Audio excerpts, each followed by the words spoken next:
everybody. You're listening to the Comic Book Bears podcast. I'm Billy Z. I'm Justin Allen. I'm Brian Pittard. I'm Steve Morey. And I'm Matt Broussard. And we have a lot to get through on this show. A bunch of us went to Baltimore Comic Con, and we have a special guest to bring onto the show for our first segment. We have the writer of the amazing series from Northwest Press, Dash, Dave Ebersole, joining us for the first time. Yeah. Awesome. Okay, Dave, for people who may not know what Dash is about, why don't you give us the elevator pitch, Reader's Digest version of the series that you're currently writing for Northwest? Dash is the Maltese Falcon meets the Mummy meets Raiders of the Lost Ark through the eyes of a private investigator in 1940s Los Angeles. It's about a private detective who's on a murder case of someone very, very close to him, and he uncovers a supernatural evil that's lurking in LA in 1940, and slowly he's going to have to do something about it. Cool. Now, out of the 5 hosts here, Brian and I have waxed poetic about it at various points. So I'm going to be magnanimous and let Steve and then Matt and Justin chime in because they've recently read Dash, and I also want to hear what they think about it and also want to hear what questions they come up with for you. So, Steve, why don't you jump into it? You know, I actually picked up, because I saw you in Baltimore, I picked up the first 3 issues of Dash, and I just blazed right through them. You know, I really love them. As you said, the setting is sort of 30s, 40s, very awesome period for great ambiance, great atmosphere, and great looks, I guess, for all the characters. And that I think we have to thank for Delia Gable as well. Between your writing and her art, it really sets the scene for this comic, and it just makes it such an enjoyable read. And of course, the rest of the atmosphere that you set up, the sort of the mystery and the supernatural aspects to this are fantastic. So I guess my first question is, what attracted you to writing your characters in this time period and with more of a supernatural bent as opposed to maybe a more true crime aspect? Well, thanks for saying all those very nice things that you just said. Thanks a lot. That's awesome. I've always been attracted to old movies from the late 30s, early 40s. I've always kind of wanted to be black and white. It's one of my favorite time periods in history. I kind of love the aspect of you don't really know anybody who's openly gay in that time period, because a lot of people didn't want to be openly gay because it was pretty much illegal to be openly gay. I also have a great affinity for universal 1930s, 1940s horror movies. I just thought it would be really interesting if the noir detective met the mummy and kind of mashed up together and see what would happen. Well, and that's great, actually. That's exactly the feel that I got. It was very, 1930s Universal, those old-style horror movies. The monster that was just lurking out of frame for most of the movie. Yeah. And then, becomes front and center, and you can't miss them. And that is fantastic. I like the progression. As you go through that, you don't reveal everything at once, but you really build the mystery. To go back to what you had mentioned about having a main character who's gay, and in the 1930s, 40s time frame, it was illegal, and you actually do bring this up a couple times by making it very obvious that this character is paying professionally for, being outed.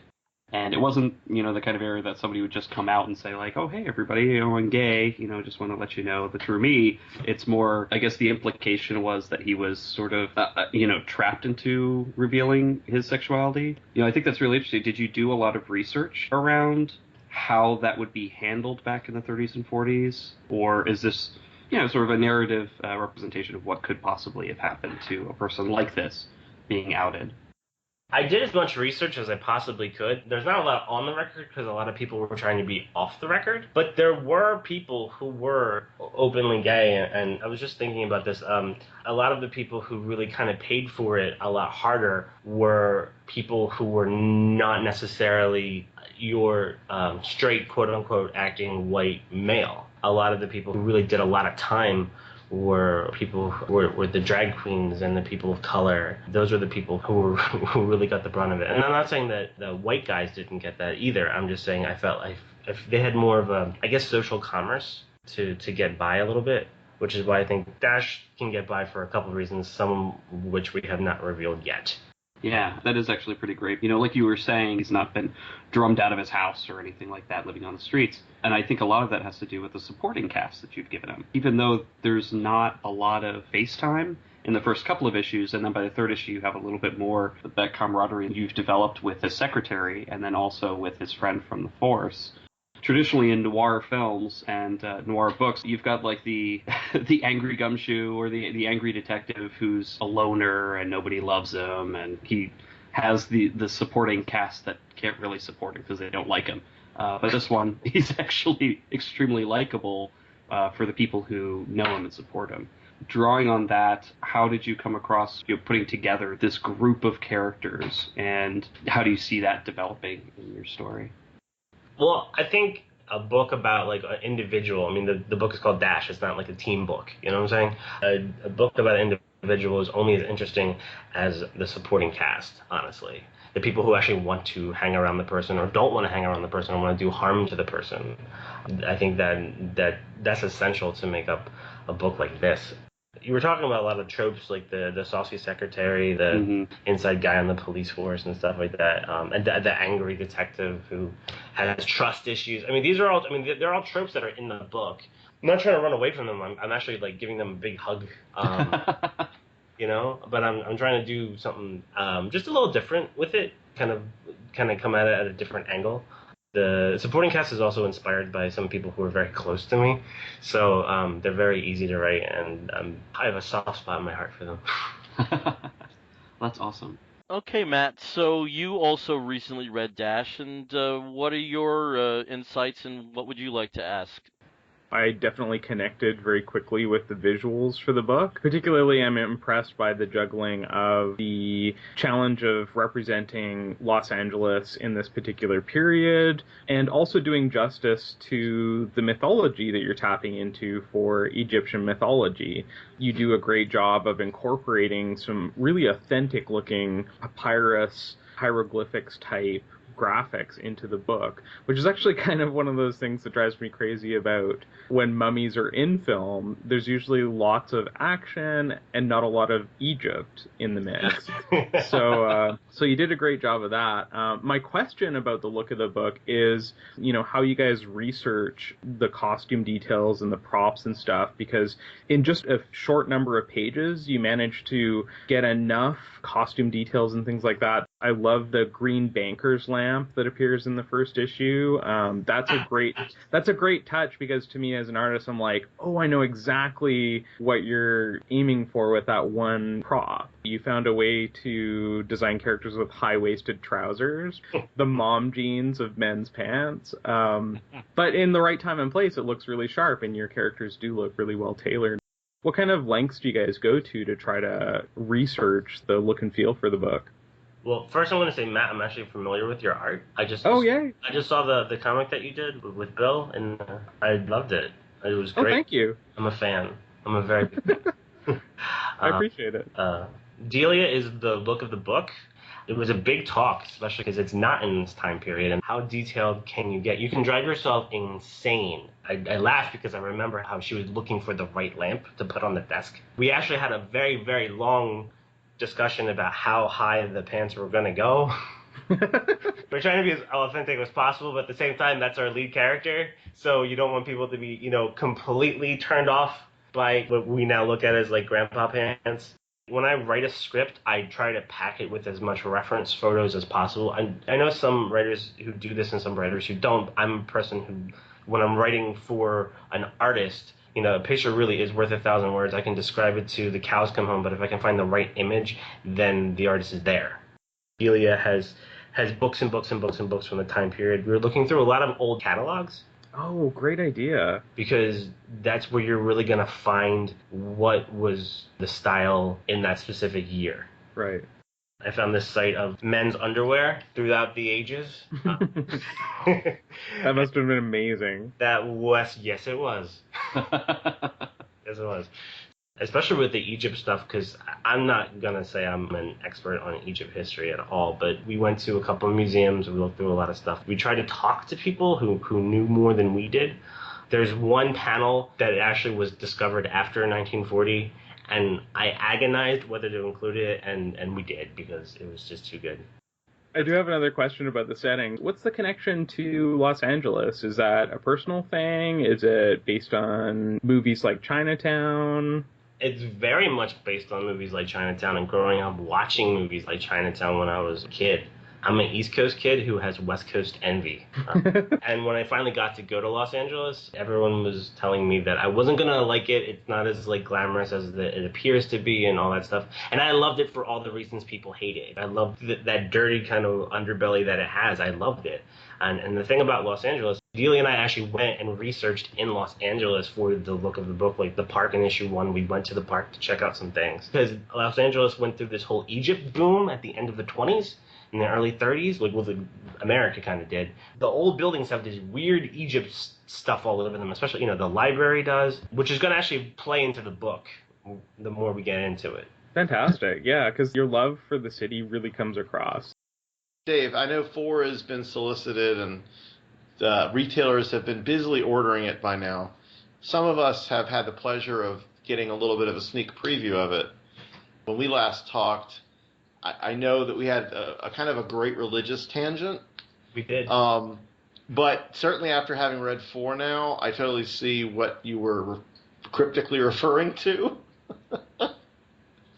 I just would love to hear you talk cryptically about the religious influence. There's a turn in this story that certainly ties into the Egyptian mythology, but what I loved is that it went even further back and sort of it retold certain stories from the Bible in a different light that were interesting. Mm-hmm. I don't know how much we want to give away, of course. I want people to go out and read it and enjoy the mystery, but when you were sitting there trying to weave these things together, how did you approach that? Well, the Ouroboros symbol that's in 1 and it's kind of been appearing throughout the book, which is going to be super important. Doing a lot of research on that, it's kind of related back to the very first Egyptian god, who was called Atum. Coming from a very religious background myself, reminded me of a different take on the creation story in a weird kind of a way. I hope that was cryptic enough. What I love is, and we talked about this, is it's very much at first a noir with some supernatural elements, but from 4, I would assume onward, it takes a bigger scale, epic struggle type thing. That's really neat when you can sort of have a story that turns a corner and expands your view of the universe a lot. So I really enjoyed that aspect of it, and I definitely am curious, of course, what's coming up. How far out have you sketched this? How far advanced of the story do you have? Do you have an ending in mind, or is it very much building as you go? It's done. It's a 42-issue series, which I think now maybe 43 issues. I do have a definite ending in mind. But you're taking for lack of a better words, X-Files-ish. There'll be a mythology comic, and then there'll be a regular kind of standalone, so you'll kind of go back and forth? The next case is 100% grounded in reality. It's a Hollywood mystery. Awesome. Yeah, individual Hollywood mystery, which kind of sets up a different mystery that's going to happen down the line.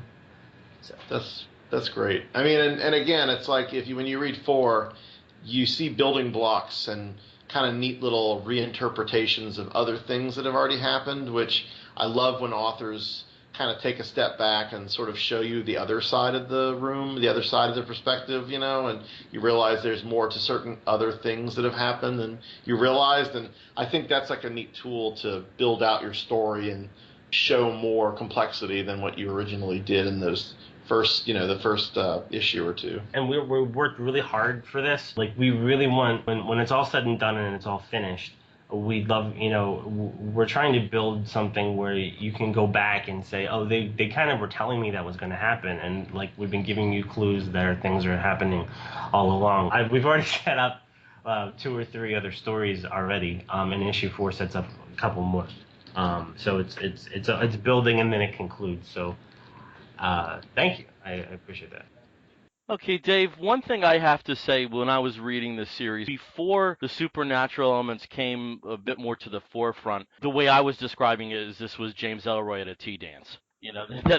This was, it had that particular sensibility, but was so beautifully respectful and beautifully influenced by a previous time period, but in that way that writers like James Ellroy and some other writers that, have I don't want to say the benefit of time and distance, but there's a sentimentality. It's hard to say sentimentality with James Ellroy, but there's that sort of love of another time period that I think you're only afforded by some distance. So you hit on those elements that I just love, but I have to say, even though there were hints here and there, like the handprint on Plink and everything, I still felt that when those supernatural elements came to the forefront, it was a bit of a whoa, not necessarily a gut punch, but I wasn't exactly anticipating that. And thank you for that, because that's rare nowadays. That you know some people are so concerned with foreshadowing that at some point, that's not the real description of what they're doing. Do we have other surprises along those lines in store for us, and if we do go forward through 42, 43 issues? Is there something that you think people just will not see coming? Yes, I hope. I hope so. Okay. I kind of love in a story that kind of jerks you around a little bit and then kind of like makes you like have to reevaluate what you just read. That's kind of the storytelling I love, and that's kind of who I am. At the same time, I love like I said the whole time period. I do have a sentimentality to the time period, and the time period was not a very nice time period, especially to anyone who was not white straight male, which Delia and I are constantly talking about. I know what you mean with the. I think James Ellroy does have a sentimentality to his stuff. Some of the gritty stuff, like especially with the way people treat each other,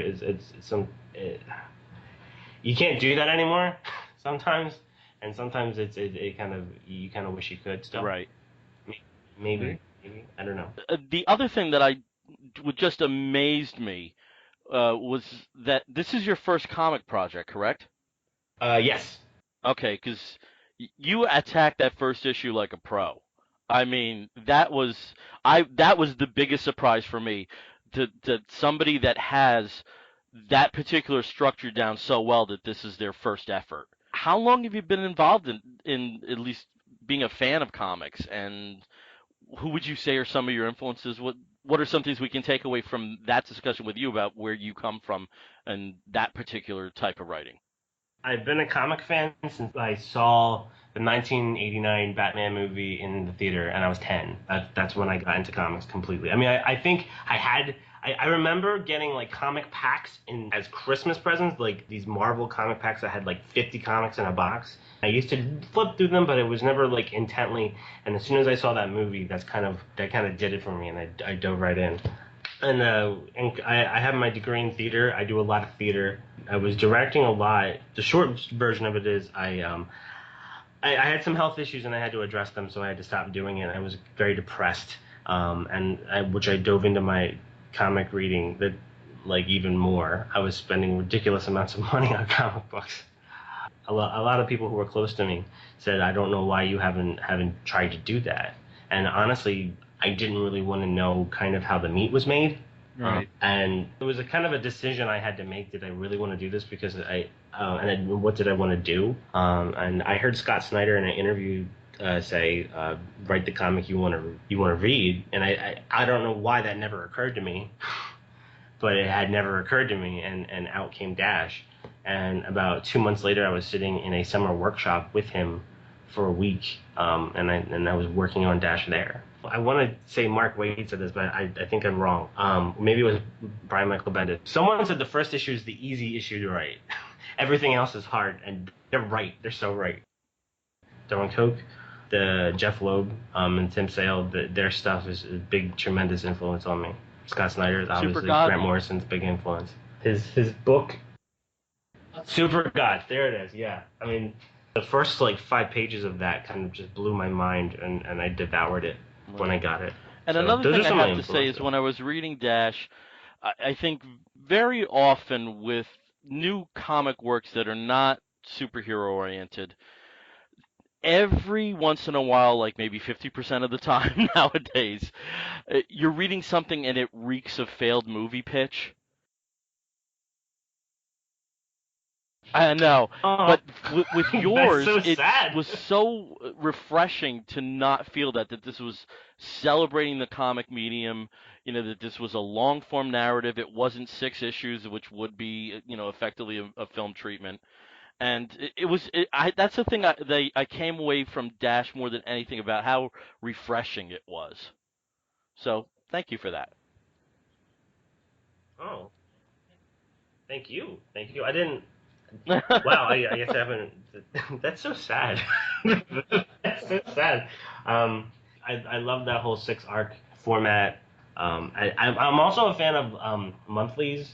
I love being left at a cliff and like or hanging off a cliff and having to what's going to happen next. And I feel that's going away a little bit. When we were pitching this, we had a big discussion, Delia and I. Did we want to do a graphic novel and pitch the graphic novel? And I kind of held out because I love that whole single issue come out and then a trade kind of a thing.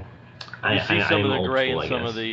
of I don't the host members here, so you're preaching to the converted there, brother. I'm just gonna go around the horn again to get some other questions in. Steve, anything else? I did have one question, and it kind of goes off of you getting into comics. Like you said, I love that phrase. Finding out how the meat is made. If you had another idea other than Dash, what do you think you would want to write about next? I'm working on kind of a horror short that we're hoping to release as mini comics at cons, and then eventually collect them into a graphic novel.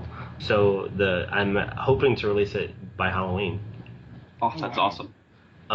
It's kind of nothing like Dash. It's very horror, and but there's some history to it. I guess that's my thing. I guess I don't know. I have one or two like pitch ideas that I'm hoping to get out there in the next year. So That's great. But after you have one, it's always like, oh, am I really any good? Is this the only idea I have? Yeah, and lastly, Mr. Bryan, anything else? I'm just looking forward to seeing him at New York Comic Con in actually just about a week. You'll be at the Northwest booth, right? I'm running the Northwest booth, but we're sharing it with Prism and the other companies escaping me. But yeah, we'll be there. That's awesome. I was very jealous of seeing all the pictures from Baltimore, as I probably pointed out way too many times on social media. But I definitely can tell you guys are having a good time, and I cannot wait to hang out with you guys up there. That'll be fun. Yeah. Well, Brian, thank you for providing the perfect segue into the next segment. And Dave, I certainly hope you'll stick around as we talk about Baltimore Comic Con, which 4 of us were at. Yeah. Okay. We had two. Was this your first Baltimore, Dave? It was. Okay, so we have two BCC virgins. Let me start with my roommate for 2 nights, Mr. Mowry. How'd you enjoy the show?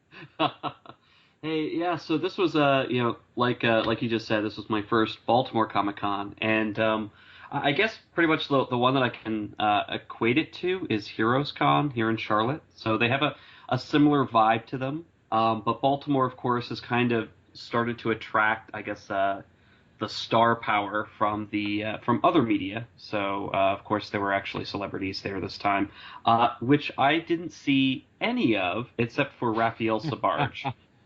From Once Upon a Time. Phil, you and I had attended several panels, and the three of us attended, I think, 1 or 2 panels together. But the one thing I was kind of impressed by was the fact that they really did have a good mix of panels and discussions for fans. So it didn't have to be all about such and such celebrity being there. It didn't have to all be about one particular publisher or another.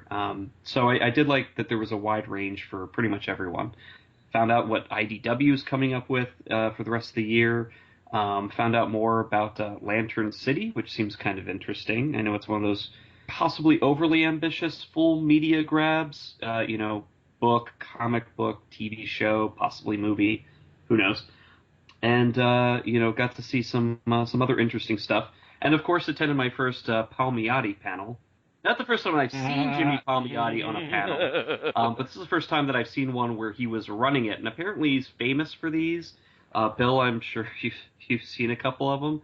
Well, I was the one who told you we have to go. Yeah, and I'm really glad that you did, because I'm so jealous.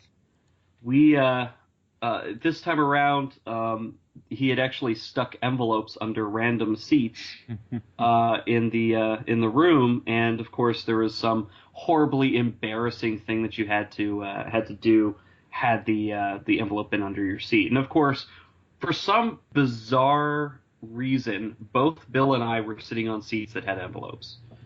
So mine, of course, ended up, I had to crawl on my hands and knees and propose marriage to one of the fine ladies on the panel. That went over pretty well. I ended up getting a beer and and a Darwin Cook print for my trouble and my embarrassment. But no, it was fantastic. And for me, it was to say something about to address who you hate on the panel. Now let's just go over who the panel were. You naturally had Jimmy and Amanda. You had Frank Thierry, who was Whipping boy. Oh my God, voice of an underboss and just one of Brooklyn's finest. Dave Johnson, Darwin Cook, Billy Tucci, who was late, and that added for some fun. And also later on, Scott Snyder. And my task was to say who you hate in the panel and why. And I didn't hate anybody, but I did point to Billy Tucci and said voted for Romney. And I got a Darwin Cook print out of that too. So. But I do have to say, one of the best things about the con here, again, there's just tons of small press. They did a pretty good job of promoting a lot of those, a lot of booths, a lot of writers and creators that aren't normally given a lot of space or a lot of visibility in some conventions. Plus, I also got to meet in person Josh Siegel from Geeks Out, and also known as Mod Hero, as well as Dan Christensen and the lovely gentleman who has joined us tonight, Mr. Dave Ebersole.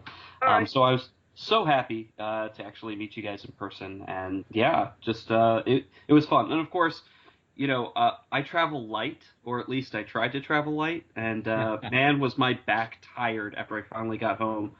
With my one book bag just stuffed full with everything that I had accumulated over 3 days.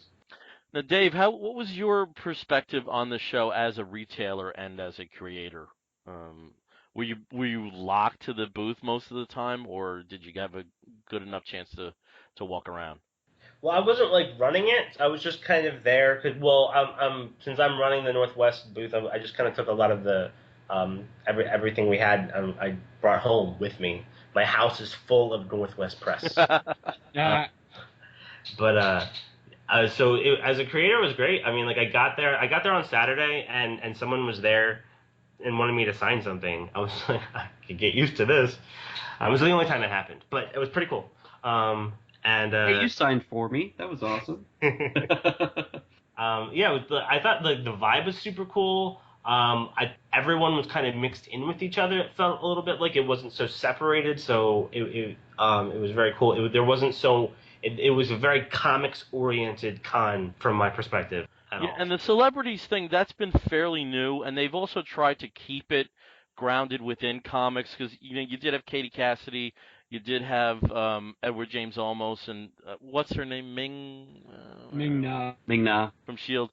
Yeah, so they do try to keep it grounded. I mean, about as far off the path as they've gone, as you said before, with Once Upon a Time and last year with Peter Mayhew. But that's a lot closer in ambit than somebody from How I Met Your Mother. So they do try to keep it very comic based, and certainly in terms of the exhibitors that they have and the retailers, it's very much a comics with underline and bolding comic show.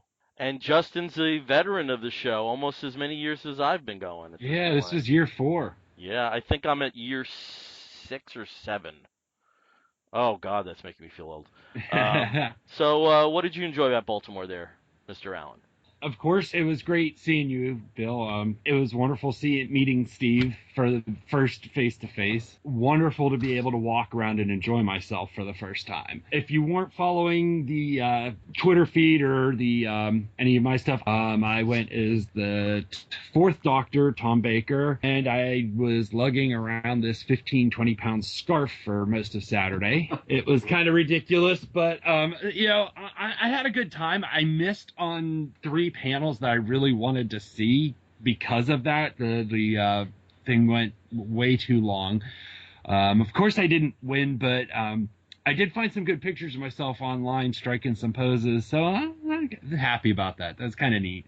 I got to meet, as most of you guys know, I'm a big Legion fan, and I'm doing these like little checklists of creators who I love and I've gotten to meet, and one of them, of course, was Mike Grell, and I finally got to see him, meet him, shake his hand, get a picture, get an autograph, and that man was probably one of the most humble, nicest creators I've ever met in my life. I like Baltimore because it is so much just comic oriented. You don't have all sorts of the media the media presence like you do will at like New York or San Diego. Or the 2 of the panels I got to see, one was the what stories I wish I had told or what stories I hadn't told, which had John Ostrander, Louise Simonson, Terry Moore, and Ron Mars. And it was a fun panel. People didn't go off on tangents. It was enjoyable to hear what stories that they kind of wanted to, but especially Louise Simonson had a great idea for Silver Surfer. Right, and I also thought that idea that John Ostrander had of Gordon becoming Batman and Bruce Wayne being killed and becoming the Spectre. Absolutely, that would have been. That really sounded good. Absolutely, I would have loved to, and unfortunately, as he was telling people, that coincided precisely with when DC retracted from the Prestige books. Yeah. And Elseworlds. Yeah. So we won't get that. Did you want to talk about the Fifth Beatle? You can go talk about. I mean, at the panel, I certainly talked enough. So I could just see the emotion and love you have for this project. But the Fifth Beatle. Well, if you've been listening to the show for a while, this has been something that Bill has read talked about. It's the story of Brian Epstein. I was thinking Bill Epstein. It was Brian Epstein, the manager of the Beatles. There was the graphic novel that came out 2 years ago. Oh, holy shit! 2013, maybe 2 years right? ago, yeah. Maybe the tail end of 2013, yeah. And it is becoming a movie. And they really didn't say, I don't know if there's any casting or anything to that point. But what we got to hear of the script almost gave you goosebumps. I mean, he is going to be at New York, I believe, and awesome. I'm going to snag a copy of the hardback there. Yeah, I'll do it on Sunday. You don't want to be carrying that around for 4 days.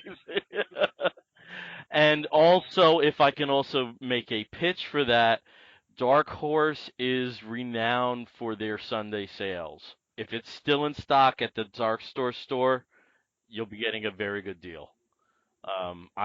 As I can attest with all 4 copies of the Grendel Omnibus that I have. But yeah, I'm very excited about the Fifth Beatle.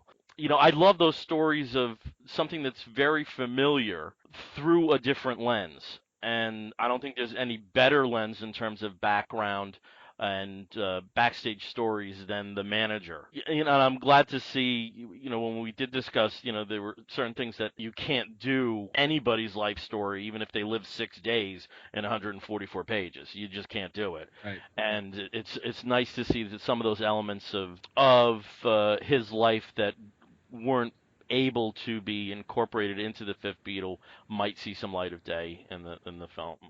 Was very excited about that.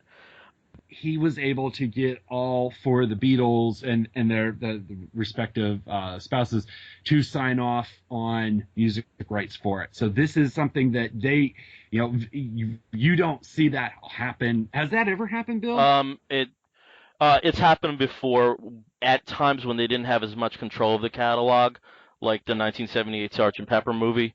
So there certainly have been times where Beatles music has been licensed for a project, you know, that has not exactly been under the auspices of Apple. But, you know, as time has gone on, they've regained much more control over their catalog and publishing. I mean, I think a lot of that's due to McCartney's savviness in publishing catalog acquisitions. So looking forward to that.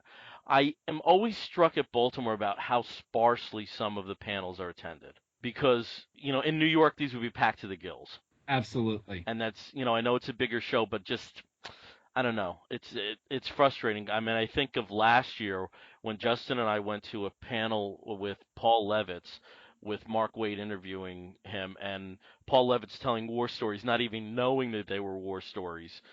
And I could have listened to that for 9, 10 hours straight. It's just frustrating because there wasn't any panel that I went to that was remotely packed. Steve, was Lantern City in the ballroom? Was that even?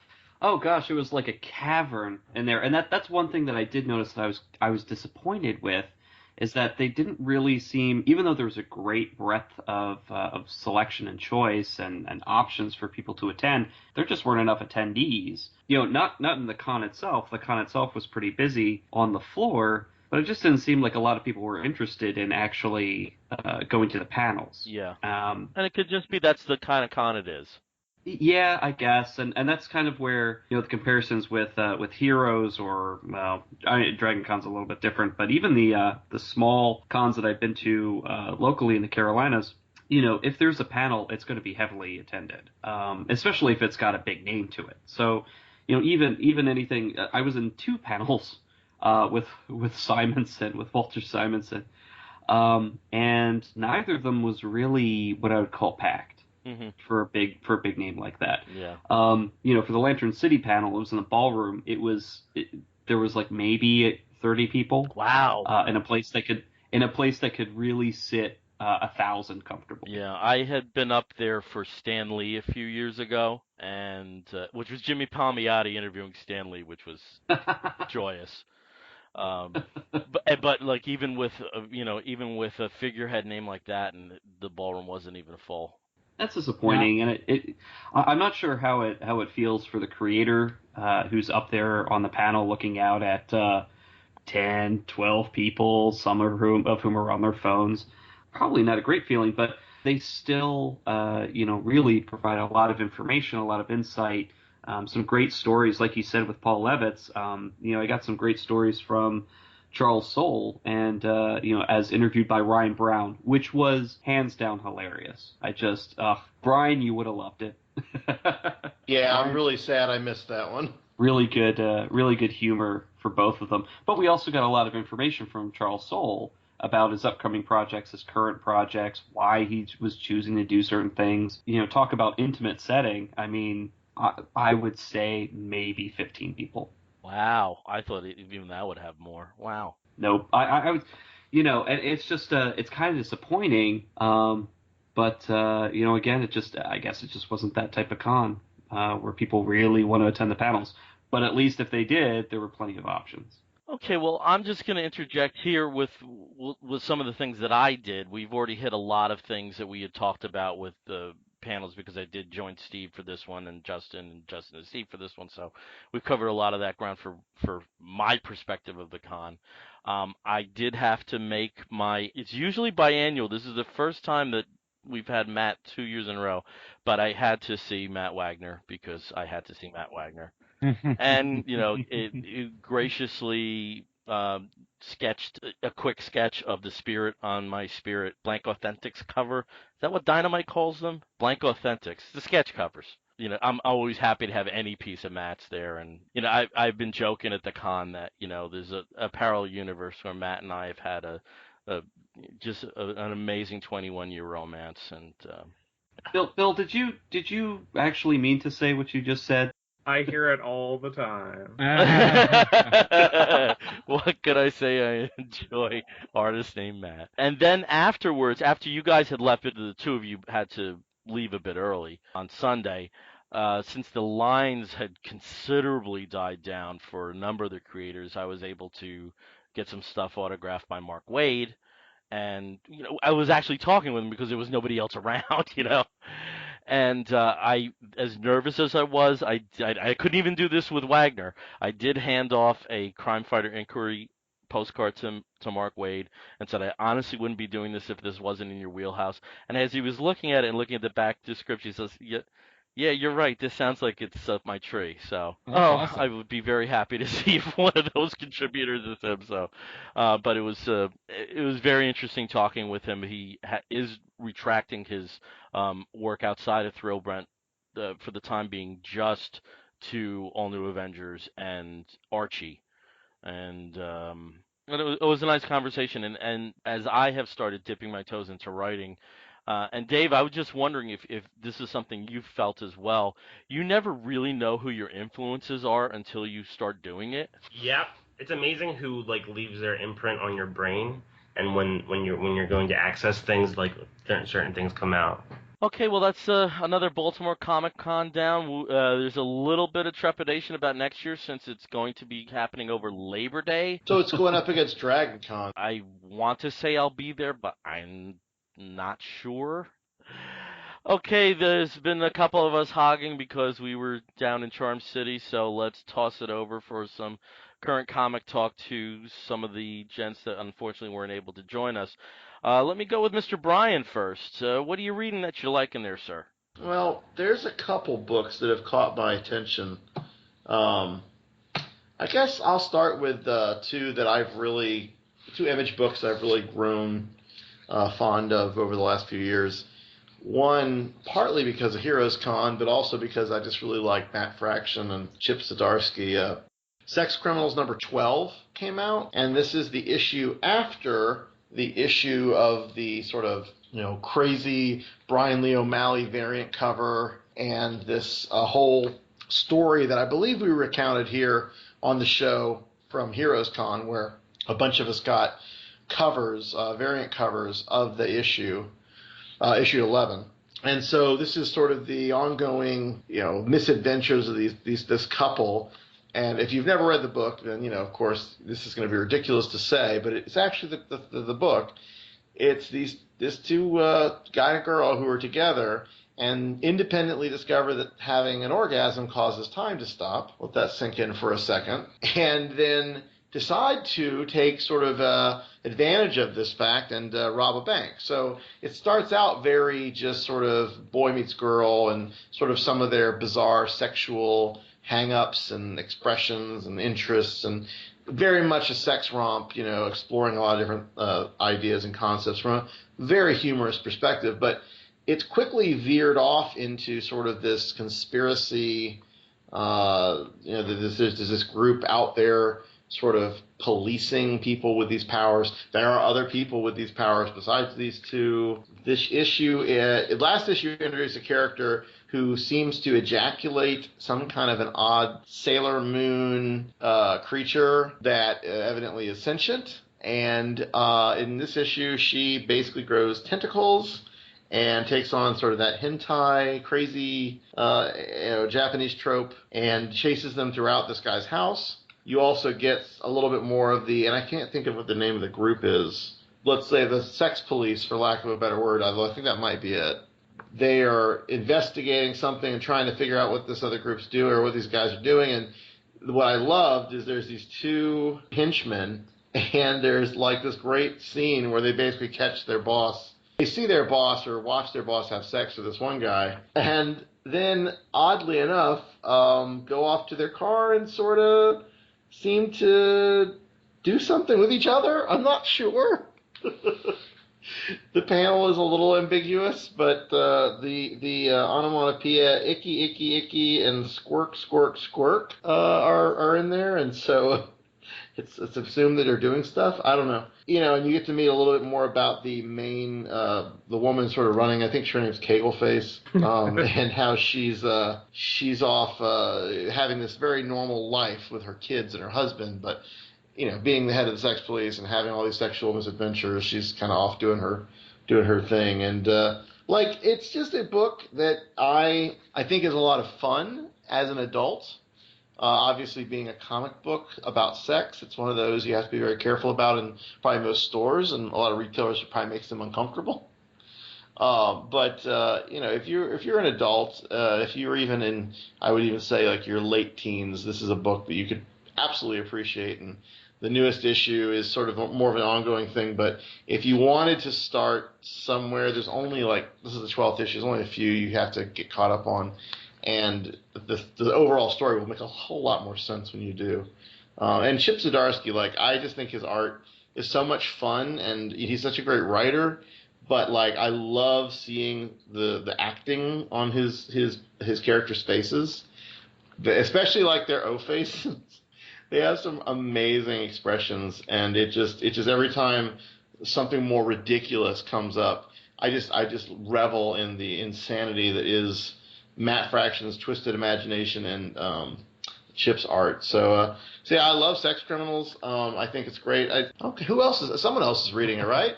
Oh, I am the biggest champion of this book lately. So I have the Big Hard Sex Criminals, which is what they call the hardcover collection. I finished it not too long ago. I think this is the comic book equivalent of Breaking Bad. When it gets to be just a little bit more well-known, it's going to explode in popularity because it's so accessible. It appeals to all different types of readers, straight readers, gay readers. It's got a really healthy attitude about lots of different kinds of sexual quirks. If a book was simultaneously a heist book and also a John Waters comedy, it's really fun and really clever, and there's rumors that it's going to turn into either a TV show or a movie or something, and I think when that happens, it's just going to be what everybody's talking about. I don't know how you adapt this in any medium that's not X-rated. But they are adapting it into a TV show somehow, so maybe an HBO or Showtime, Cinemax, whatever. Wouldn't it be amazing if it's softcore? They're adapting it as this awful softcore porn that airs at 11 o'clock on Cinemax. That would be the best. Yeah. There would be nothing better than them having the Cinemax After Dark slot at 1:30 in the morning on Fridays. There would be nothing better than that. If you pick up this issue, this 12, they go through the whole process and story of what they did that was part of the delay for issue 11. And that misadventure, which, we talked a little bit about it on here, back when Heroes Con happened in June. But it is a remarkable story in and of itself of just two comic book creators having way too much fun and being way too irreverent, and then having the lawyers and their better halves, and people basically say you can't do that. It's worth a read just to see behind the zany thing that is comics publishing, and it touches on intellectual property, fair use, book printing, polybags. They get into a whole thing about the companies the company they're working for and the misadventures they had getting the polybag for that issue. If you're a process guy, you just are fascinated by the industry, it's highly just for that alone. But then of course the issue is fantastic. So that's Sex Criminals, and the other book. And I think am I the only one still reading Manhattan Projects? Well, I only buy it in trades, so. Well, they're another book, and I kid Nick Pitara about this when I saw him at Heroes. Hickman's busy. I know, obviously very busy. But he likes to. And Nick does not blame Hickman by any means. Nick blames himself. But every time a new issue of Manhattan Projects comes out, and they're up to issue 3 now since the relaunch, it is just such a hilarious, joyous, ridiculous sci-fi misadventure. And they're sticking with Yuri Gagarin and his dog. What's the dog's name again? Laika. Laika, who of course is the cosmonaut dog that was sent up in space.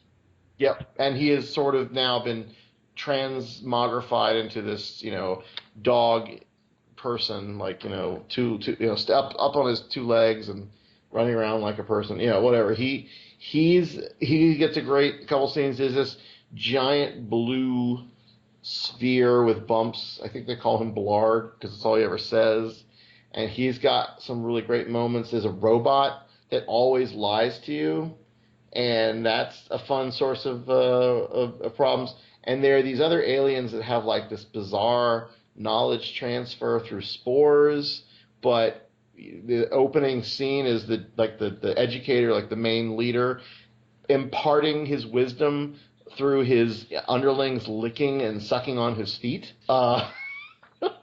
Like, it sounds about as ridiculous as it looks because Nick Pitarra is a little messed up and loves drawing bizarre, crazy aliens. Like, second only to Ryan Brown, I think, which explains why he's the other artist who does fill-ins on this book. But it's just sci-fi ridiculousness, and it's the same Hickman who also writes his crazy epic sci-fi stuff indie and then at Marvel. So it's kind of amazing sometimes how similar and yet completely different these books are. But I love it. I want to see them do this forever because it's just so much fun. And they're ending this first arc, and I think they're going to switch to other characters because when they were talking about the relaunch, they were going to try to tell one story with one set because all the other characters are dispersed all over the universe at this point.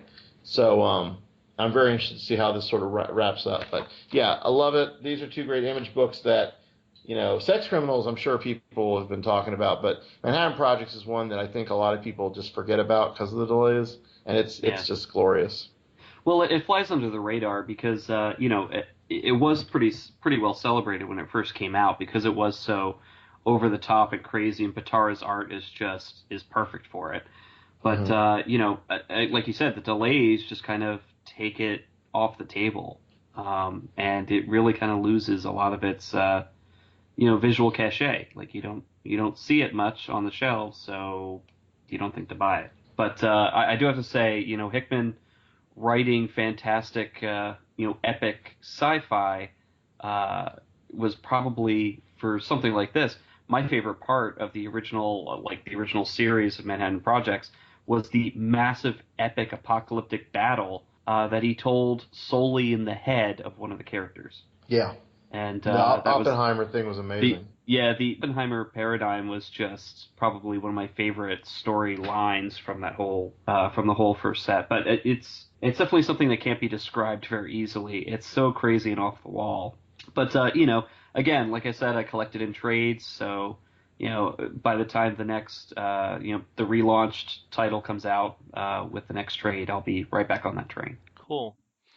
All right, let me toss it over to Matt. Matt, what are you reading that you're enjoying? I'm super excited because I took a chance on something I'd never heard of by a creator that I'd never heard of. It was a suggestion put in front of me while I was shopping last week at my local comic book shop.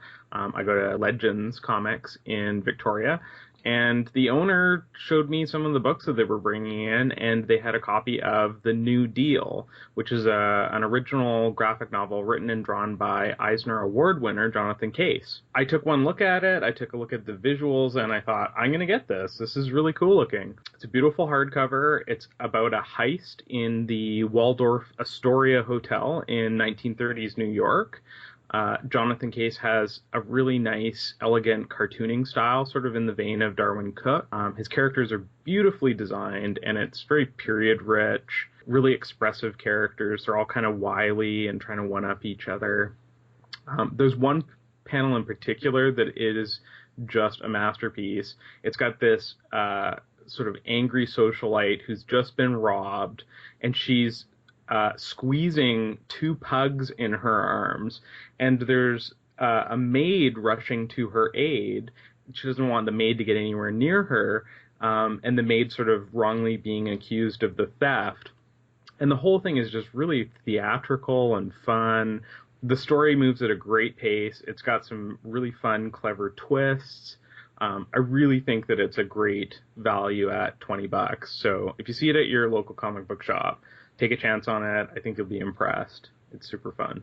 The other thing that I read this week, very beautiful looking fill-in issue for Ninjak, which is not a title that I would expect to have an overly exotic looking fill-in art issue, but it was sort of like, if you guys remember the fill-in issue from Bloodshot Reborn from about a month ago, where he sort of has this weird fever dream and everything just goes like beautiful painted style. It's a story about Ninjak sort of trying to track down this deadly member of this group of weapons dealers and sort of supervillains called the Shadow Seven. He's sort of like following them around the world. And the artist on this book, Raoul Allen, gets a chance to draw Paris in the fall. He draws this sort of weird virtual reality hideout thing that the antagonist is holed up in. And this book has got some of the craziest looking fight sequences in it where Ninjak is sort of bouncing around inside the letters of a sound effect.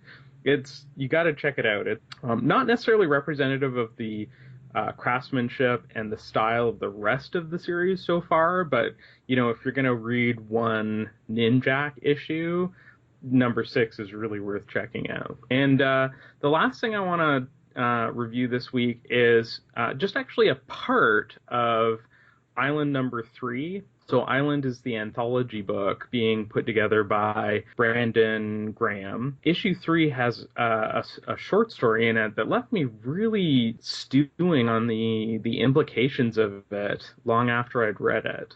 So there's a short story called Fugue by Malachi Ward and Matt Sheehan. And this story reminded me of the tone of an episode of Black Mirror. It's sort of set in a speculative near future, and everybody has dependency on this like constant internet access that's drawn in the story as like sort of a bunch of like little hovering, glowing mini screens in front of your eye with like little tidbits of information. And there's a great scene where they're having mixed drinks and there's no bartender. They just sort of like walk up to the bar and plug in the instructions for making a cocktail just like into their consciousness temporarily. If you mention a detail, the other person just like immediately downloads the reference. That's all very provocative and interesting, but it gets really juicy when a group of the characters go out to a retreat outside the city, and they're suddenly cut off from that internet access. And the writer does a great job of sort of showing those like awkward pauses as people can't just immediately figure out who sculpted this imposing piece of art in the middle of the room. Names get mentioned in a conversation, and they're not used to relying on their memory of the significance of who those names are, so they sort of stumble through conversations with each other. And that was great because it obviously speaks to the weird sort of cultural shift we're experiencing as everybody's sort of constantly using their smartphones and their tablets to always have a massive amount of information at their fingertips all the time, and the way that changes how we interact with each other. And then there's also this great flavor of something kind of sinister going on because the characters are sort of suspicious as to why they're cut off from their internet access. Some of them are wondering why there's no obvious exit out of the building that they're in. So it just sort of like abruptly stops, and we have to find out what happens in a future issue of Island. But if it's as good as this, I'm definitely sticking with this anthology series for a while, because they're coming up with some really exciting collaborations.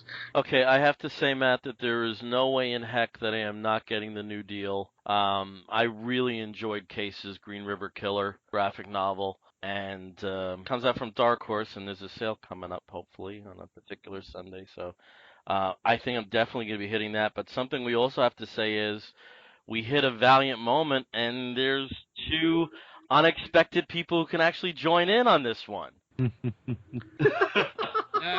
Bill, you haven't been a Valiant guy. Same thing with Justin. Like, since the new Valiant universe started publishing again. But the interesting thing about Book of Death is that it's an odd crossover event. It's a summer crossover event. It's line-wide, essentially, as an event title. But none of the normal runs of each title are technically interacting with it openly. So every month there's a one-shot that shows the ultimate spoiler, and that's the death of the main character or characters. So it just kind of shows where the trajectory of, the narrative push for the Valiant universe is going, and then this is how these particular characters die. And I think I've talked about the death of Bloodshot and the death of Ninjak so far on here, and both of those books are just excellent. The Book of Death event itself is about, Galad, the Eternal Warrior, is protecting this little girl who's kind of she's a geomancer out of time. She's from a different time period, I think from the future, and she's got a book, which is like the book of the geomancers that tells the story of Earth. And, they're being pursued by Unity, they're being pursued by other government agencies, and they're also somehow connected to a series of natural disasters that are occurring across the U.S., kind of following them from town to town. And in the third book, you kind of get a little bit more information on that. Now, this is a 4-issue miniseries, so if I'm going to spoil a little bit on the third book, I did want to first get your opinions, both Justin and Bill, on how you feel jumping into basically a book like this that throws every character at you without really giving you any explanation on their backstories. Okay. I thought they did that masterfully. There wasn't anything that I didn't need to know about Eternal Warrior that wasn't in the text. There wasn't anything I didn't need to know about EXO that wasn't there. My only head scratching, one is a question: was Livewire part of Harbinger, or is, or? Yeah, yes and no. Basically, Livewire was part of the Harbinger Foundation, Okay. which is actually the evil corporation from the Harbinger books. The Harbinger book, you had the evil Harbinger Corporation run by Toyo Harada, and then you had the Renegades led by Peter Stanchek. Kind of like New Mutants and the Hellions. The good guys wear this color and the bad guys wear that color, and they snap their fingers, and they, some of them are Jet, some of them are not. Exactly. And, in Livewire, she very clearly, at the beginning of the series Unity, split with Harada. She was lockstep with the Harbinger Foundation and the vision that Toyo had. And at the beginning of Unity, she kind of saw where his megalomania was going, and she became one of the lead good guys, so to speak. Okay. The only major character where I was really head scratching, and I can't even call it major, but Ginger, is that a robot or is it sentient, or what's the story there? He's actually from a storyline in Exo Manowar called the Armor Hunters. Yep. And he's both a vessel and a character. And he was in a group of alien entities that seek out Exo Manowar's sentient armor because they believe that the armor is actually an infection that will take over the universe or something. He's sort of just like one of those fun leftover threads that persisted after that little crossover. Yeah, kind of picture what if Warlock from the New Mutants was Voltron. Okay, because I was going more along the lines of, just from what was presented to me, something more like Stripe from Stars and Stripe. It was a very tight book, and it didn't get me interested enough in the characters for me to pursue their regular titles, but I certainly would be interested because of the confines of the story. I certainly want to look at those 4 one-shots. Yeah, and I would recommend that. And in fact, I think in the one-shots you might get the interest to go back and read those particular books or seek out stories involving those characters. Just because the one-shots themselves are essentially the culmination of not just the background that's been laid for those particular characters over the past 3 years, but it also stretches back to the original 1990s, publishers' output. So some of the storylines and some of the references and some of the Easter eggs are referring directly back to those early 90s, runs of the old Valiant universe. So it's interesting that it kind of connects those two together. But also gives you, like, the ultimate spoiler, like, oh, this is how your favorite character is going to die. Justin, what about you? Like, how do you feel about, jumping into Book of Death, which is essentially like, oh, this is how the world's going to end in 4 issues? I was pleasantly surprised. I read these guys 20-some years ago, and I'll be honest, never my favorite. I knew who Exo Manowar was, Ninjak. I mean, I knew the names. These this story just kind of caught me off guard, and it sucked me right in, and then I didn't need to know who everybody was and their whole backstories just because the story was that good. I left off at issue 2. The big reveal of who the bad guy was. I don't know who he is, but just the way he had been portrayed from the shadows, obviously he's kind of a big ass mofo, mean mother effer.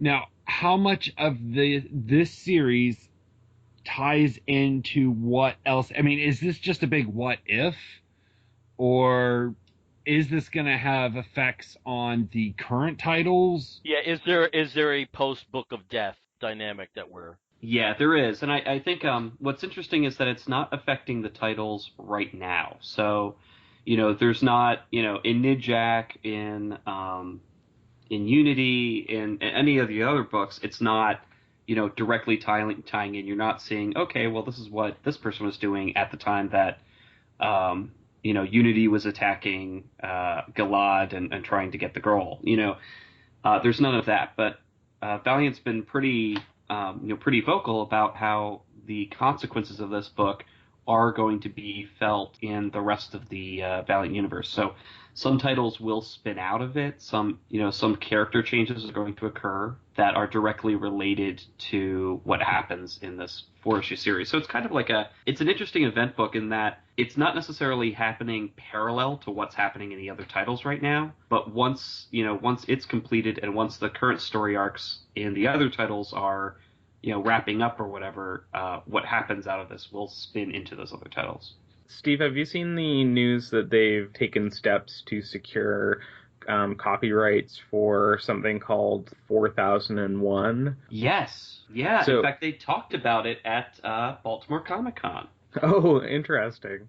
Just the 2 issues that I read have piqued my interest enough to try to go back and revisit some of the Valiant ones. If you had to give me 2 titles, what would they be? Well, I'd recommend Exo Manowar just because it gives you a good establishing base for the universe. As a setup for Book of Death, that also does a good job of establishing some of the current characters is The Valiant. And that was a 4-issue miniseries that ran at the end of last year, earlier this year. You know what's dorky? I think I learned more about the 90s Valiant storylines from collecting trading cards than from actually reading Valiant comics. No, I was right there with you. I also had those stupid trading cards with the stories on them and the character profiles. Yeah. Valiant was not shy from all those gimmicks in the early 90s. In fact, that was probably one of the reasons why they kind of went under a little bit until the mid-90s. Well, if you look at the history of Valiant, it really isn't that. They were very strong when they hit the sale to Acclaim. Mm-hmm. And it was Acclaim that kind of mismanaged everything. Well, yeah. It's more than that. But if you look at the history of 2 companies in the 90s, you almost get all of the tropes of what the 90s were about. And I'm not going to say Image is one of them. I'm going to say Valiant and Malibu. Just weird acquisitions. I don't know. Somebody should write that book. Well, actually, somebody should really write the book about the development of indie comics houses in the 80s and what happened to them in the 90s. Because a lot of the, what happened ended up being seeded in the 80s. These little indie places, the boom of black and white, and then the mergers that happened, the studios or the publishers that went out of business, and sometimes for really strange reasons like floods. Oh yeah. All of our stock was flooded out, so oh well. Yeah. For Valiant, I just have to say what they've been doing in the past 3 years basically shows that they learned all there was to learn about what happened the last 2 times that they've been around. So I kind of wanted to spoil a little bit of issue number 3 because this one I think probably is something that would tie back to Shadow Man, obviously with the main character who's being who's introduced, the main villain of the piece. And it's been interesting because at the Valiant panel in Baltimore Comic Con, they implied that Shadow Man is coming back. Shadow Man is a title that went away. It actually it ran for about 16, 17 issues of New Valiant. And then hasn't been seen since. And some of the tropes from there, like the dead side or the netherworld, popped up in a few other titles, like, of course, the Punk Mambo #0, Second Life of Dr. Mirage. But this one is very specific. And what's interesting is that in book 3, it reminded me of the Rot World nice crossover. Oh, absolutely. When you did have that one forest scene. Oh, yeah, the that forest scene. is precisely what I was thinking about. But not as icky as Rotworld was. No, not as icky. Not as, like, horribly disturbing with lots of zombies with their heads twisted off, or twisted backwards wandering around. I loved that. That was great. That was really gross. You just watch, at some point in the next 15 years, there's going to be some story where you get Superman in jeans, the Wonder Woman, the homeless Hal Jordan, Bat Chappie. You're going to get everything that we're seeing here right now, and they're going to do somebody's going to do something really either funny or inventive with those particular looks.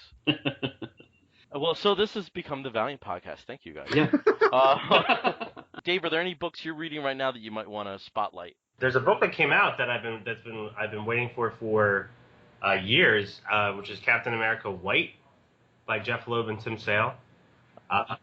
And I saw it on the stands. I didn't even know it was out, and I love it. And I who knows when the next issue is coming out? I have no idea. Apparently, it came out today. I have no idea. I haven't been to the shop. Right.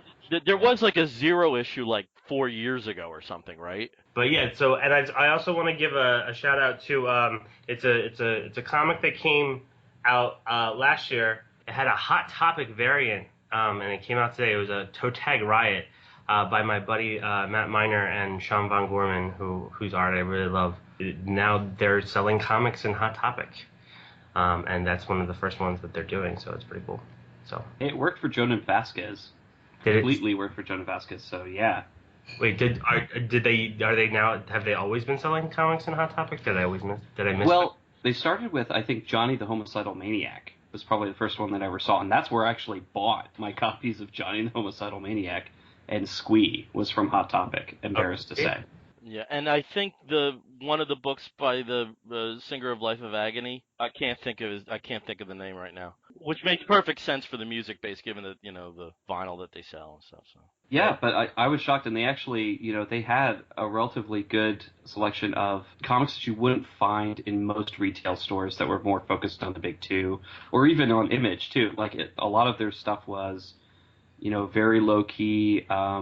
Licensed materials. Jonan Vasquez in particular, you saw his Invader Zim comics there, and Squee and Johnny Homicidal Maniac, but you also saw Courtney Crumrin was in there. You would see Lenore comics. They actually had a pretty sizable selection, which was interesting because I think most of the people who went in there didn't expect to see comics, but once you knew they were there, I know my friends and I were like, I'm going to Top Topic. I want that latest issue of Squee. Well, I used to work at a Hot Topic. Big reveal. The truth comes out. Are there pictures of you in eyeliner somewhere floating around? Yes, there are, but not when I worked there. But they did not sell comics when I worked there. But this comic's from Black Mask. It's about a group of punk rock zombies, and they take on in one issue they take on the Westboro Baptist Church. They take on really terrible people in real life. So it's kind of cool. Totally check it out, and it's a lot of fun. Okay, cool. Justin, any books you want to get in there, possibly from some Baltimore pickups? Yeah, there was one in particular that I really enjoyed. It was written by a 15-year-old girl named Alana Ross. It's called Sentinel. The website is www.thesentinelcomics.com. It's beautifully drawn, beautifully written, and it is all 100% done by this girl. It's anthropomorphic. It's the dog type character who looks like is a knight, a warrior, gets called for a mission and doesn't return. Turns out that the father passes away. The daughter, 14 years later, ends up taking care of the armor, or inheriting the armor, and it continues on. I guess it was 10 years later, and it continues her story. And that was one of my big things that put away. And also, I managed to pick up a really neat book from Drawn Out Press called Shirtlifter 3. I was excited to be able to pick that up as well. Thank you. Eventually, I might send that to you for a signature. So, oh, there was one more that was done by his name is Jim Bell. It's called The Gods of New Olympus. The story is incredible. Basically, what happened is something is going on. It is attacking Zeus and has killed all the elder gods. Hermes went to rescue all the children of the gods. Some of the demigods, like, Hercules, and, and as he's going through, he's seeing all the major gods, like Poseidon, and getting killed. And you're not entirely sure who is doing this or what is doing this or even why. Eventually, Zeus comes in, kicks all sorts of butt. You think the guy's done, and bam, Zeus is killed too. So the story picks up basically all these children, all these demigods, they are waking up from their, they've been protected, they wake up and figure out what's going on, where they're at, and what to do from there. And it's the Gods of New Olympus, Dragus Comics. I am going to be looking to try to find more. Okay, well, I'm just going to throw in one of my Baltimore pickups as well. And this was a delightful all-ages book called A Piggy's Tale, The Adventures of a Three Legged Superpup. It was created by Todd Emko, art by Ethan Young. And it tells the story of Piggy, who in real life was a puppy, in fact, that was injured, found in the Dominican Republic, was called Piggy because basically all his hair had been gone after being hit by a car. Taken to a hospital, has the leg amputated, and in the story, through the power of a mystical pig, he becomes a superhero. It touches on a lot of these really, really sad elements in a very economical way. His pig avatar says, "We farm animals see many sad things, but we must never give up." A line like that says, 7 pages worth from other books. And it's this really wonderful tale of this animal who becomes a pet, then becomes a superhero, eventually grabs a sidekick in a cat that knows how to make weapons, and I am left with being upset with myself for only picking up the first issue and not the other 3 in the series, which I will rectify at New York Comic Con. So, Piggy's Tale, The Adventures of a Three-Legged Superpup by Todd Emko and Ethan Young. It was really cute and awesome, and I loved it. Brian, I think there were some other books you wanted to bring up? The only other one, well, I don't know. We could spoil Justice League, the latest Darkseid War issue, but I kind of want to let you guys experience it. I will say, though, if you've seen any of the solicitations, there is certainly some great Bat God, Metron, Mobius chair moments. The Superman, his whole, I don't even know how to describe it, but he's like this inverse new god, powerful anger force. You get to see a little bit of that, and he basically starts to pick a fight with Lex. And then, of course, we've seen the promo for Flash becoming the Black Racer, which, that has a whole history behind it. But no, there's certainly some stuff revealed about the Anti-Monitor, and some very important revelations, or I guess actually some events that occur at the end where a major character dies. I think it's better to go into it with just the tease, and then once we've all read it, maybe we can talk a bit more. But what I do love about this is it is just Jeff Johns kind of trying to sort of unify the DC universe, but also explore concepts that are epic and yet out of continuity, in a sense that you can line this up wherever you want to line it up to a point. And the DC right now is so fluid about continuity that, this matters, but it's also sort of like not getting in the way of other stories. Definitely been enjoying that. And then the only other book, and I know Matt read this, Sandman Overture finished up with issue 6. Glorious. The art by J.H. Williams is a tour de force. He doesn't do enough in comics, I think. This story has always been sort of a prologue, but it very much has been on its own. Like, you don't need to know much else, but, if you've read Sandman in its entirety, you quickly, especially in this issue, see how it all fits in. But my favorite bit is actually the ending and then the epilogue, I guess, because even though you you pretty much know what, like, there's a character in this book all along that's not been who you think it is. And I don't want to say, who, but it's somebody that is very close to Morbius, Morpheus, yeah. Morbius was in this issue, though. That's funny that you said that. He's in one of the panels when they show the cast of the Dream Ship. You're right. I don't quite know who the other characters are, but yeah, definitely a little Brainiac and a little Morbius, which is kind of weird. The only thing I'll say about this book, overall, it's beautiful. It's trippy as hell. Like, this is probably Gaiman at his most unleashed. And if you guys have ever read any Italo Calvino, he's used some of his stuff in the past and this and that. But this, to me, is the closest I've ever seen to some of his stuff in comic book form. Like, it's very trippy, crazy, cosmic, epic sort of thing. And there is some really neat visual storytelling that happens in the middle of the book. There's a rather major event that happens. And there's these, 1, 2, 3, 4, 5. There's like 6 double page spreads in a row that cover this very core and critical moment of the story that is the way it's paced after the dense storytelling before and after. It really is effective as like a tempo change, if you will. And I love seeing storytellers, visual storytellers, use the pacing of the placement or the number of panels, the placement of panels, the double page spread, like to really kind of slow things down after some other, fast paced 9-panel grid stuff. And none of this is 9-panel grid, don't get me wrong. This is all very amorphous, crazy storytelling, but it's really effective. And it's great. This will be wonderful, I think, to read in one sitting. Its delays or it's just, not coming out monthly does make it a little confusing. So I need to go back and reread the whole thing. But yeah, no, I loved it. Does it tie directly, or I should say, does it lead directly into Sandman 1? Yeah.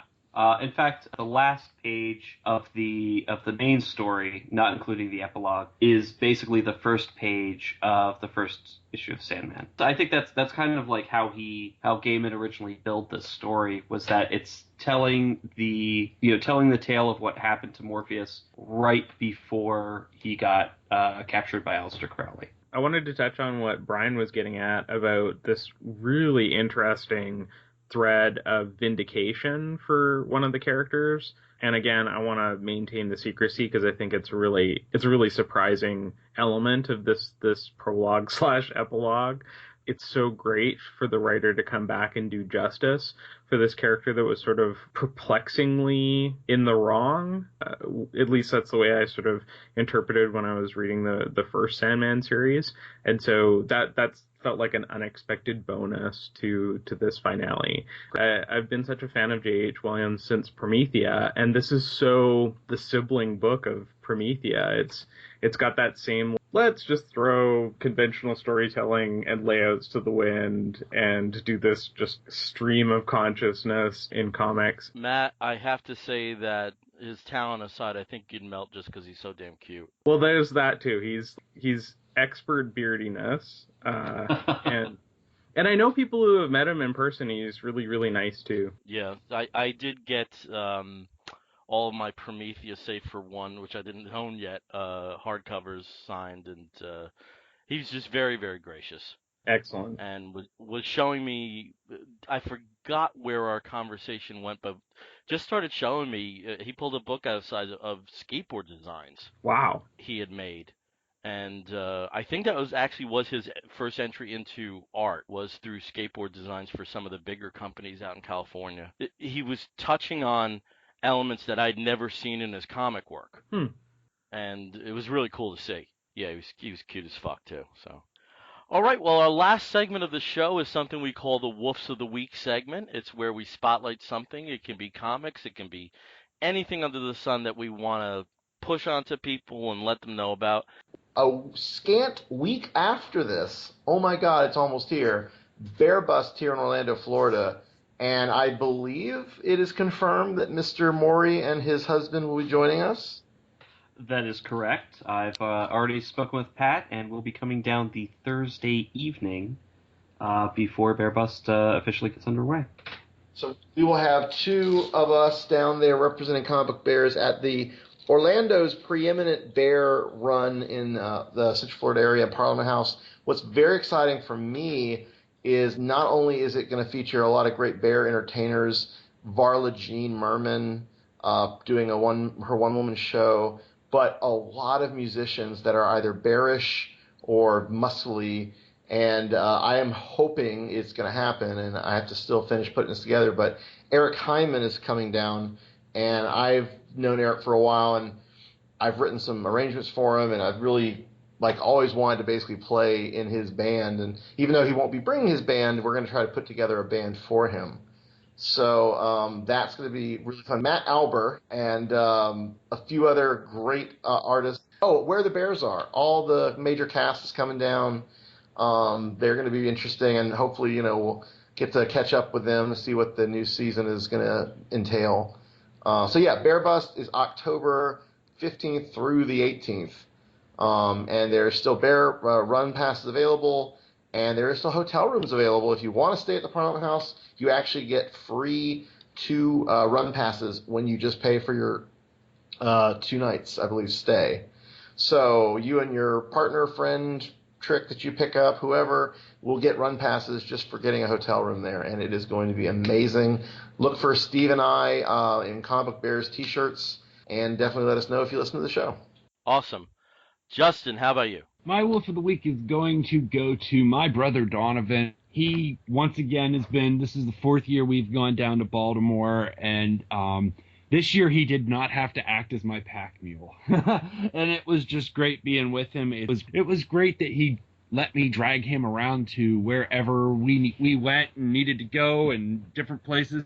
And he's just, I know he absolutely loves coming, and I know that he loves spending time with Bill and, with everybody. So I just want to thank him. He's just, he's my brother, and he's a good guy, and he's my wolf of the week. Steve, how about you? Well, I was lucky enough to be invited out to a free screening of The Martian last night, which is the new movie starring Matt Damon. I don't know if any of you had seen Gravity a couple of years ago. I think that's probably the closest equivalent, but where Gravity gives you a heart attack every 5 minutes, The Martian actually gives you a great long-form story.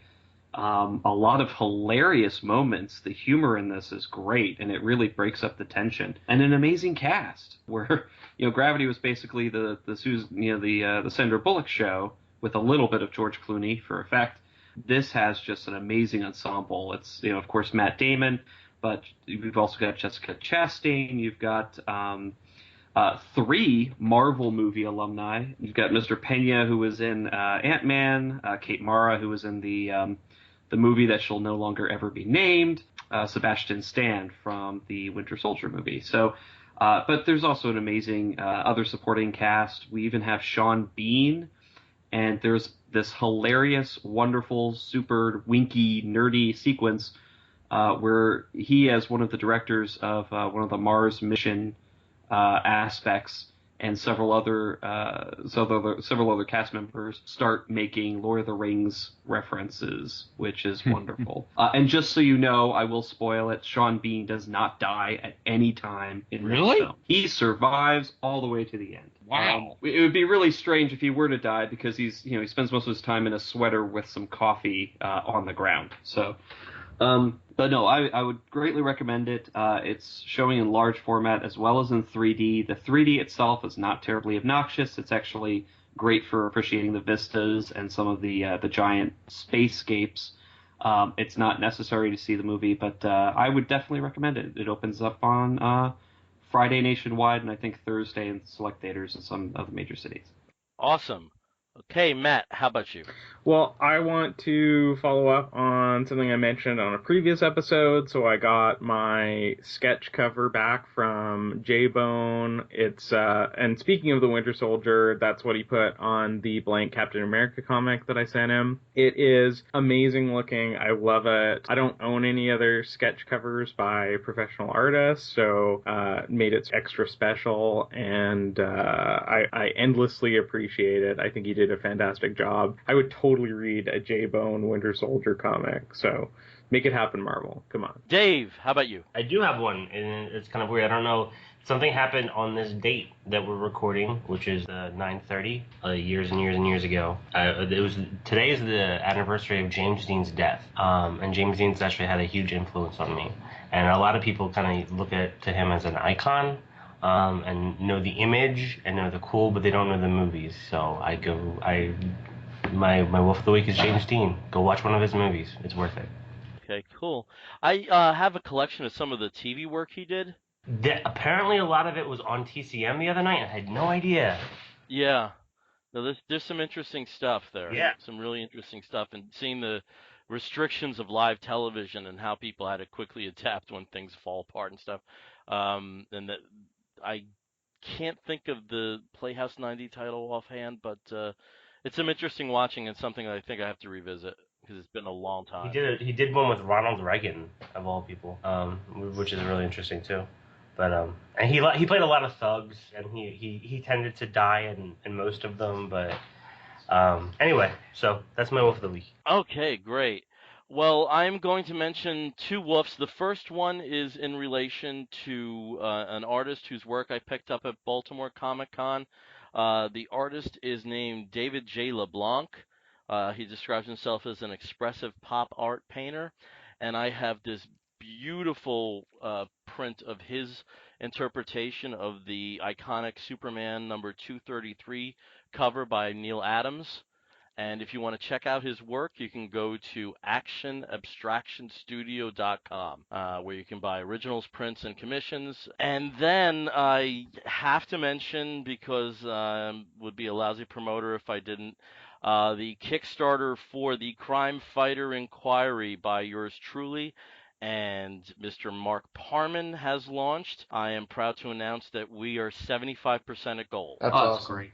That's great. We need 299 more bucks, and I'm confident in 38 days that we can raise that. So I'm feeling much better about the potential for success and also the potential of being funded and having some stretch goals. So if you have not contributed yet, you can go over to Kickstarter, and just search for the Crime Fighter Inquiry by Bill Zanowitz and Mark Parman. And by the time that you hear this, I am hoping, with fingers crossed, that the .com will work and that will lead you directly to the Kickstarter page. And if you're having some trouble finding it, just go over to me on Facebook, or there is a Crime Fighter Inquiry page on Facebook, and you can directly access that link and hopefully contribute to this campaign. Again, we are the Comic Book Bears Podcast. You can find us on the Facebook as Comic Book Bears Podcast. You can find us on the Twitter, the Tumblr, and the Instagram now. Is that correct, Mr. Allen? It is Instagram as Comic Book Bears. Awesome. If you want to write to us, you can do so by sending something to comicbookbears@gmail.com. You can find our episodes on iTunes through the Earth2 Podcast Network feed. As always, we are proudly part of the Earth2 Podcast Network with other great shows in that mix there, like the Woolmates Earth2 Network regular podcast and the Boob Tube. And again, thank you very much, Dave Ebersole, for joining us for this show. And best of luck to you on Dash number 4. Best of luck to you on continued success with the series. Thank you so much. It sometimes it feels like I'm throwing this down the ether, and who knows who's getting it, and it means a lot that you guys have been so supportive of this book. I actually can't tell you how much it means. Well, you have a lot to be proud of, and we want to see more and more and more, so just keep it going. Okay, until next time, I'm Billy Z. I'm Justin Allen. I'm Brian Pittard. I'm Steve Morey. And I'm Matt Broussard. You're going to hear an explosion and a woof, and we'll be back again real soon. Take care, everyone. Woof!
soul. I'm out of my mind.